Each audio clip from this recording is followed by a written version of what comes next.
Cathy Engelbert may be framing the January 9th extension as a window for compromise, but insiders see it as a countdown to confrontation. Both the league and the players hold the power to collapse the deal with just 48 hours' notice, and public comments have already drifted into ultimatum territory. The tension is sharp, visible, and getting louder. And behind that tension is Clark's rising influence. Undeniable, profitable, and increasingly politicized.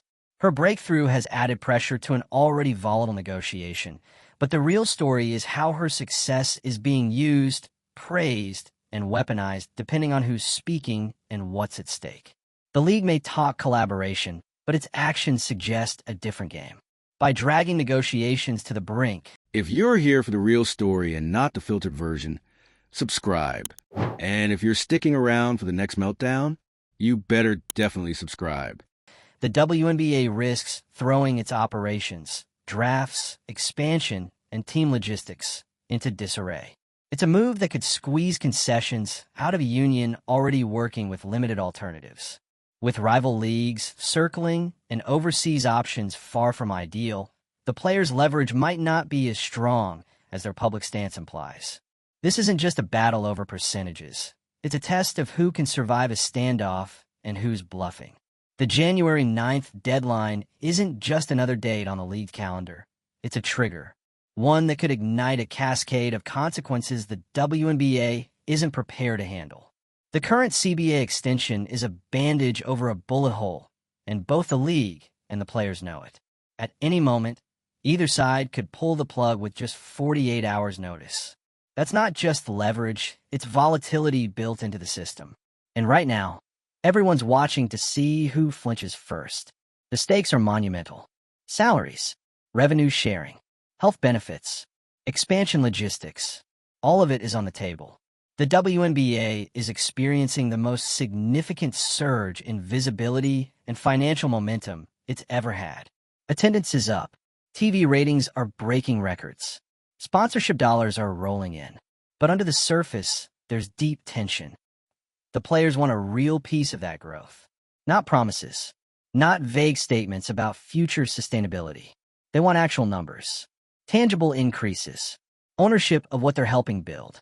And leading that silent demand, whether she intended to or not, is Caitlin Clark. Clark's arrival has forced the WNBA into the mainstream in a way nothing else has. She didn't ask for this role, but the minute her college career ended and she entered the W, she became the face of the league's growth and, whether fairly or not, the symbol of everything at stake. Her rookie season drove record-breaking interest, nationally televised games, and the kind of attention brands pay millions to tap into. It changed the way the WNBA was covered, but it also unearthed buried frustrations. Veteran players, some of whom have fought for years to gain a fraction of that visibility, now feel overshadowed. And that resentment isn't subtle. It's part of the conversation now, tangled into labor talks and media. The league, for its part, sees Clark as both a marketing engine and a bargaining chip. Her popularity boosts leverage in negotiations with networks, sponsors, and investors. But it also creates tension internally. Because while she helps elevate the league's profile, she also disrupts the fragile balance between old guard and new. And that's what makes this moment so critical. The players' union is under pressure from within and from the outside. There's a demand to push for more, and Clark's rise has given that push credibility. But there's also the reality that their leverage might not be as strong as they think. The league, backed by NBA ownership, still holds the operational power. They control the timing, the purse strings, and a larger narrative. Overseas options exist, but they're not replacements. Competing leagues like Unrivaled are growing, but not yet offering full infrastructure. So while walkouts and free agency threats make headlines, they don't guarantee results. That's the imbalance at the center of this fight. Rising power among the players, but not quite enough to reshape the board on their own terms. And that's exactly why the league might welcome a little chaos. A CBA that goes unresolved? Mass free agency? Stars suddenly up for grabs? Teams scrambling to rebuild overnight? That's the kind of spectacle that fuels nonstop coverage. And in a sports media landscape dominated by the NFL, the WNBA knows it needs drama to compete. But chaos isn't strategy. It's short-term noise that risks long-term damage. If the league bets too heavily on visibility over stability, it could backfire. The expansion draft is a perfect example. Portland and Toronto are set to join, which should be a celebration. Instead, it's a logistical nightmare. There's no finalized framework, no clear guidelines, no real way to plan when the foundational rules of the league are still in dispute. Without a deal, the draft could be pushed. That delays revenue. That frustrates new ownership. That sets a dangerous precedent. And fans? They'll be watching this unfold in real time, wondering why a league riding its biggest height can't lock in the basics. The irony here is brutal. The league has never had more going for it. More fans, more media coverage, more financial momentum. And yet, it's paralyzed by a power struggle that, to the public, should have been resolved yesterday.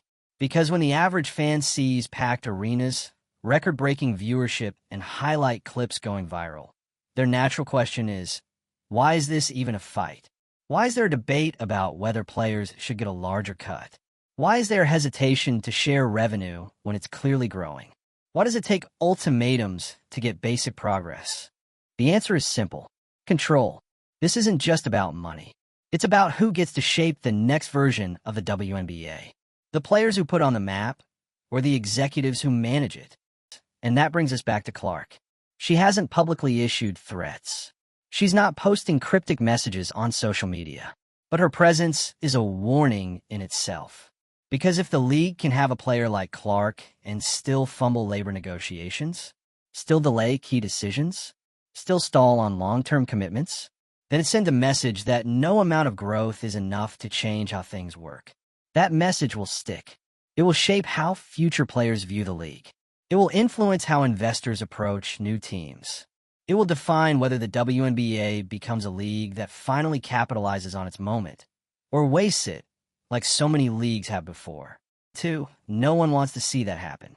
Not the fans, not the players, not even the league. But the difference between wanting growth and building it is what these next few weeks are about. If the deal comes through, if both sides lock in a fair and future-focused agreement, then the league walks into 2025 and beyond with the foundation it desperately needs. Stability, trust, momentum. But if it doesn't, if the deadline passes, the chaos begins, and the spin cycle kicks into high gear, then we'll know exactly what kind of league this is. One that thrives under pressure, or one that collapses under the weight of its own success. Drop your thoughts below. Should the league give more ground? Or are the players expecting too much too fast? Has Caitlin Clark shifted the balance of power? Or is she just being used as leverage by both sides? Hit like if you're following this story closely. Share it with someone who's still underestimating what's happening here.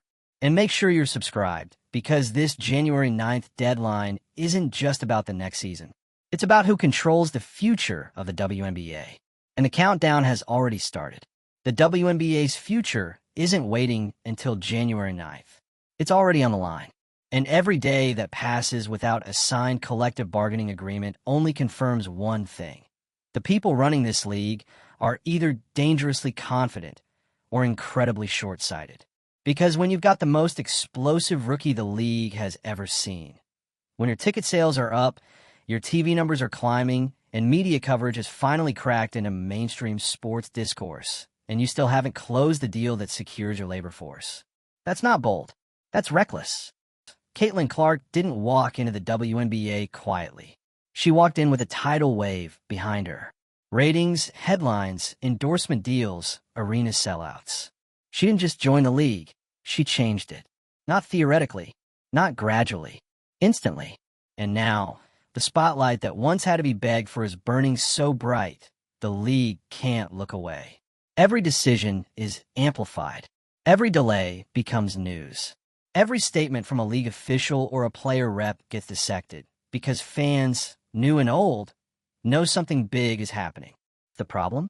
The people at the top aren't acting like it. Cathy Engelbert and the owners might think they have time. That letting the CBA ride until the final hour is just part of negotiation tactics. That a little tension is fine. That the media frenzy around this looming deadline is free marketing. But what they're miscalculating, badly, is just how visible that tension has become. This isn't happening behind closed doors anymore. The drama is the product now, and not necessarily in a good way. The threat of free agency chaos, the possibility of expansion delays, the cracks in player trust. All of it is now in the open, being talked about daily across sports networks, podcasts, Twitter threads, Reddit boards, and beyond. What used to be backroom negotiations are now public performance. And the WNBA is playing with fire. Because fans are listening, sponsors are watching, and players? They're keeping receipts. What's wild is that both sides know how much is at stake. This isn't a case of misunderstanding. The players understand the economics. They know expansion brings in money. They know Clark is a marketing magnet. They know sponsors are lining up. They're not asking for 50% revenue splits tomorrow. They're asking for legitimacy, protection, benefits, and a structure that evolves with the money coming in.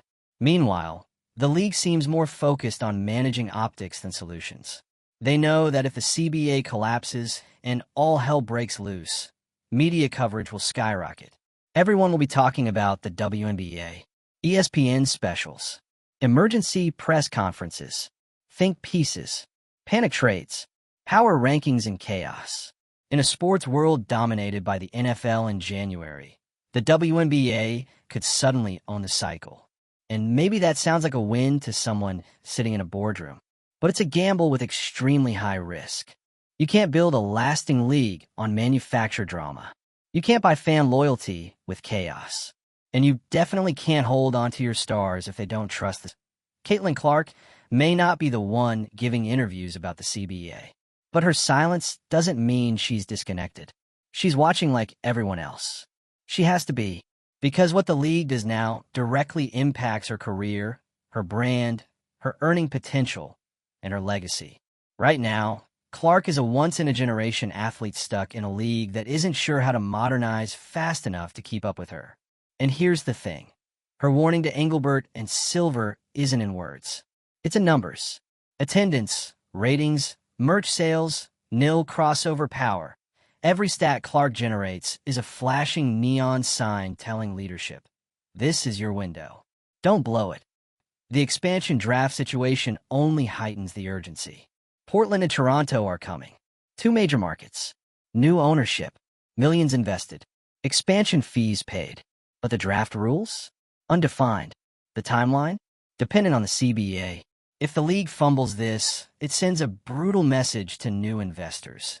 Even when the growth is real, the stability isn't. That's how you scare off future buyers. That's how you stall momentum. 2. Same with free agency. If the deadline passes and there's no CBA, the league opens the floodgates. Nearly every vet becomes available. Teams panic, rosters implode, and the whole league becomes a carousel. Sure, it might make headlines. But what happens when smaller market teams lose every major player because the structure wasn't there to protect balance? What happens when the expansion teams enter a league mid-implosion? What happens when rookies entering the draft start asking their agents, should I even go to the WNBA? You can't ignore those ripple effects. Not anymore. Not when the world is finally watching. And let's talk about the power imbalance for a second. The league holds more cards. That's a fact. The players' leverage, though boosted by public sympathy and media support, is still limited. Walking out isn't easy. Most players don't have the luxury of sitting for a year. Overseas leagues pay less or are risky. Rival leagues aren't stable yet. So, threats only go so far. That's exactly why the league should meet the players halfway. Because when you have all the power and you still choose to squeeze every inch instead of building long-term trust, that's not strength. That's control. This is what the league needs to understand. Labor peace isn't weakness. It's branding. It's marketing. It's the difference between being a serious professional sports league or a niche operation hoping for good PR. AS speaking, the NBA knows this, which is why it's so baffling that a league under NBA oversight would let things get this messy. Adam Silver has seen what labor unrest can do. He's seen it almost derail billion-dollar progress in the past. And yet here we are, with a league under his umbrella, teetering on the edge of a self-inflicted crisis. And let's not pretend fans won't notice. The WNBA's newer fans, the ones who came for Clark, stayed for the culture, and are finally beginning to understand the league, are not emotionally locked in yet. That loyalty hasn't cemented. If they see dysfunction, if they see instability, if they see star players tweeting cryptically about disrespect, they'll disengage quickly. That's the price of being in the spotlight. It's not optional anymore. The WNBA doesn't get to operate in the shadows. They wanted attention. Now they have it. And attention demands accountability. If this deal falls apart, or worse, drags out into a messy showdown, it won't be remembered as a strong stance by ownership. It'll be remembered as the moment the league failed to meet the moment it begged for. And the damage won't just be internal. It'll spill into coverage, into sponsorships, into future contracts, into player confidence. So the league has a choice. Use Caitlin Clark's rise as the blueprint to build something lasting. Or let her shine be the background of a league too caught up in controlling the narrative to manage its own structure. The time is now. January 9th isn't a deadline. It's a litmus test. Who actually believes in the future of women's basketball? Who's willing to match growth with investment? Who's building? And who's bluffing? We'll know soon. The WNBA is running out of excuses. They've got the numbers. They've got the visibility. They've got one of the biggest breakout stars in American sports. And they've got the eyes of an audience that has never been more engaged. And yet, they're dragging their feet on the one thing that will determine whether this league levels up or breaks apart under the weight of its own hesitation. The CBA isn't just a labor contract. It's a mirror. It reflects exactly what the league values. And right now, that mirror is showing a lot of tension, a lot of deflection, and not a lot of urgency. January 9th is more than a deadline. It's the dividing line between potential and regret. Let's not pretend this is business as usual. This isn't a quiet off-season discussion about small tweaks to travel stipends. This is a full-blown negotiation about how the WNBA will operate in the middle of its most explosive growth spurt ever. The conversations around revenue sharing, salary caps, benefits, and structural support are not just theoretical anymore. They're immediate, tangible, measurable, and the pressure to deliver, it's never been higher. Why? Because Caitlin Clark flipped the entire league's trajectory. She took the WNBA from respected to relevant. She brought in fans who'd never watched a women's basketball game. She forced networks to care. She broke attendance records as a rookie. And yet, despite all that undeniable momentum, the league is sitting here with an expiring deal, unclear expansion rules, a ticking clock on a possible mass free agency explosion, and no final agreement in place. It's not just risky, it's absurd. 2, you can't run a modern sports league with a let's see what happens attitude, especially not when everyone from Nike to ESPN is paying attention. You can't talk about growth and then operate like you're still in startup mode, cutting corners on labor deals and dragging out player negotiations. And it's not like there hasn't been time. This wasn't sprung on anyone. The league and the players have had months to get this done. The extension to January 9th wasn't a gift. It was a warning shot, a mutual agreement to delay the explosion. But if this thing falls apart now, the blast radius will be way bigger than either side is prepared for. Let's talk about that chaos for a second. If the CBA lapses without a deal, you're looking at a total free agency frenzy. Veterans hitting the market all at once.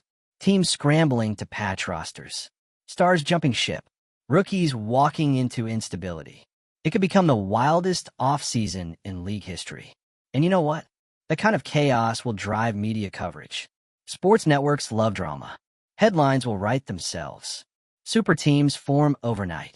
Clark left without support. Franchises collapse amid mass exodus. It'll be a content goldmine. But here's the part the league seems to be forgetting. Chaos doesn't build loyalty. It builds curiosity, maybe, but curiosity fades. Stability builds trust.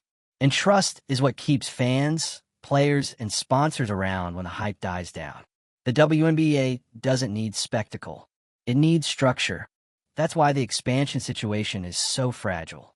Portland and Toronto were supposed to be milestones, proof that the league was scaling properly. New cities, new fans, new revenue streams. But now, their entry is tied directly to whether or not the CBA gets signed.